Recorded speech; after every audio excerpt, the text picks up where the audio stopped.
वो जो वहां बैठा हुआ है इंटीरियर मिनिस्टर, वो बेशरम इंसान, कत्लो गारत करने के अलावा सवाए बेईमानी के और 2 नंबरी के तुमने कोई और काम नहीं किया। तुम्हें हम बता दें, ये आवाम जो है ना खड़ी हो गई है, तुम निकलोगे ना तो हम तुमको घसीटेंगे सड़कों के ऊपर। वजह यह है तुम आवाम के मैंडेट के साथ नहीं खेल सकते। आवाम ने मैंडेट दिया है तहरीक इंसाफ को। जरदारी अल्लाह माफ रखे, जहां जो हाल उसका हुआ वह आके यहां बैठ के फिर वही मंडी लगा के बैठ गया है। 25 करोड़ से लेके 50 करोड़ रुपया ऑफर किया जा रहा है। इन्होंने खरीदारी का काम फिर शुरू कर दिया है।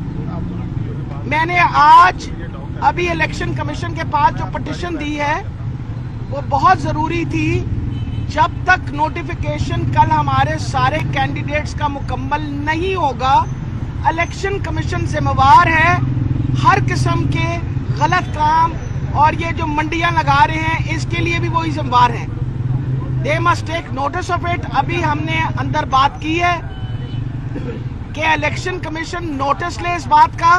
वजह यह है कि अगर ये लोग जिनको डी सीट किया था, इलेक्शन कमीशन इनको ताहयात डिस्क्वालीफाई कर देता ना, तो कभी किसी ने जुर्रत नहीं करनी थी दोबारा खरीदारी करने की।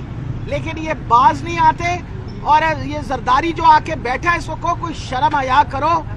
तुमने भुट्टो की पार्टी का बलिया मेट कर दिया। तुम जुड़े किसके साथ? आपको सारे चोर इकट्ठे होके अब तुम आवाम का मैंडेट भी चोरी करना चाहते हो। पैसे तो लूट के खा गए हो तुम लोग सारे। अब वो जो लूटे हुए पैसे हैं उनके साथ अब तुम खरीदारी कर रहे हो लोगों की फिर से। कोई हया शर्म करो। वजह ये कितना अफसोस की बात है कि आप लोगों को इलेक्शन सही लड़ना ही नहीं आता। आपने कभी ईमानदारी के साथ कोई इलेक्शन लड़ा ही नहीं है।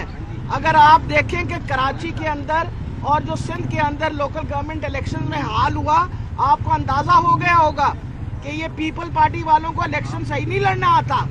और ये जरदारी का आज यहाँ बैठना और उसके ऊपर सनाउल्लाह का ये कहना, ये इससे ज्यादा तकलीफ दे चीज नहीं है जमहूरियत के लिए। जमहूरियत का हुस्न इस बात पे है कि आपका साफ शफाफ इलेक्शन हो। आपका साफ शफाफ इलेक्शन ही आपकी बेस बनाता है जमहूरियत की। पहले आपने इलेक्शन में गड़बड़ी करी और चीफ इलेक्शन कमीशन ने हर किस्म के कदम उठाए। अफसोस से कहना पड़ता है कि 17 को इलेक्शन थी और 15 तारीख को असद उमर साहब जब गए उनके पास तो उन्होंने कहा आप कोई भी पोलिंग एजेंट बिठा सकते हैं। 6 बजे शाम को मीटिंग करके और उन्होंने उसके बरक्स एक फैसला दिया और कहा कि बाहर से कोई पोलिंग एजेंट नहीं बैठ सकता। उस लॉ और रूल के मुताबिक हम कोर्ट में 16 तारीख को गए और हमें 3 बजे हाई कोर्ट ने उस वक्त हमें आपको पता रिलीफ दी।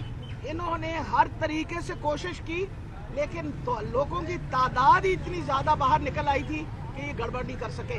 अब मैं आपको बताना चाहती हूँ कि इंशाल्लाह आज चौथा दिन है। उम्मीद है कि कल सुबह अभी मुझे इन्होंने रीअश्योर किया है कि जी कागज सबके जमा हो गए हैं, हम कल सुबह नोटिफिकेशन करेंगे। अब उम्मीद है कि कल सुबह नोटिफिकेशन को डिले किया। और फिर सबसे बड़ी बात है और जो अफसोसनाक बात है कि जब मैंने ये कहा है उनको कि ये चीफ इलेक्शन कमिश्नर साहब से कहिए जब तक नोटिफिकेशन नहीं आएगी ये सारा इलेक्शन का सिलसिला आपके नीचे है। आप ये जो मंडी लगी हुई है ये ऐसी मंडियों का कब नोटिस लोगे तुम और कब तुम नोटिस भेजोगे?